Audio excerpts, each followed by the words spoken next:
tao na kahit hindi po Kristiyano magkakamit ng salvation? Kasi alam po natin na maraming hindi Kristiyano ang nabubuhay ng payak na pamumuhay, mababait sila. May mga Muslim na hindi sila naniniwala kay Kristo na anak siya ng Diyos, pero may mabuti silang mamuhay. Doon sa particular na sinabi mo, sasabat ako, no?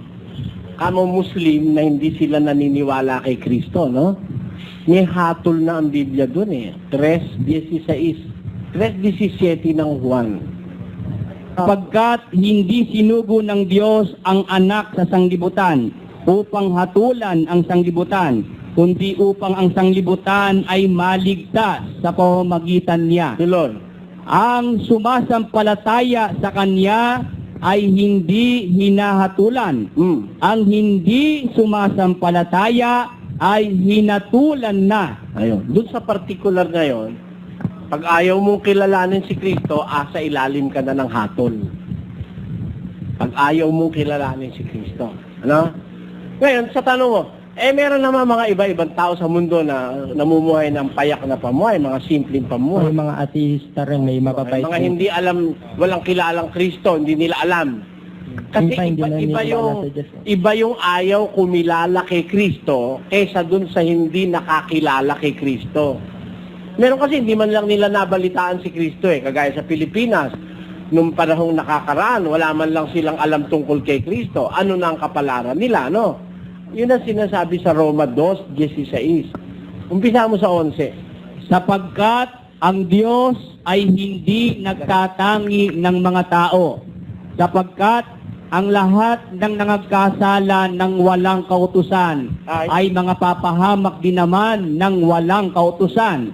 At ang lahat na nangagkasala sa ilalim ng kautusan ay sa kautusan din sila hahatulan. Sapagkat hindi ang mga tagapakinig ng kautusan ang siyang mga ganap sa harapan ng Diyos, kundi ang nangagsisitalima sa kautusan ay aariing mga ganap. Sapagkat kung ang mga hentil na walang kautusan sa katutubo ay nagsisigawa ng mga bagay ng kautusan, ang mga ito na walang kautusan ay siyang kautusan sa kanilang sarili na nagtatanyag ng gawa ng kautusang nasusulat sa kanilang puso na pinatotohanan nito pati ng kanilang budhi. Ayun. Kasi yung wala ikang kautusan sa katutubo, yung mga nasa bundok, walang alam sa Biblia, walang kilalang Diyos. Kung sila naman gumagawa ng kanilang gawain ng bagay ng kautusan, kahit wala silang kautusan, ito ang kautusan sa kanilang sarili. Kaya ganito yan may budhi ang tao Meron tayong konsyensya, yung sinasabing konsyensya, budhi.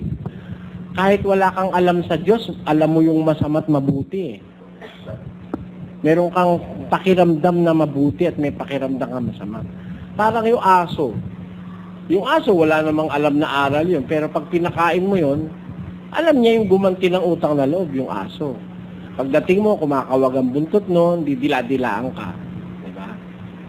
Yung inahing manok, marunong nang mabuti yun. Yung kanyang mga sisiw, kinakandili niya, pakialaman mo, pupupuging ka.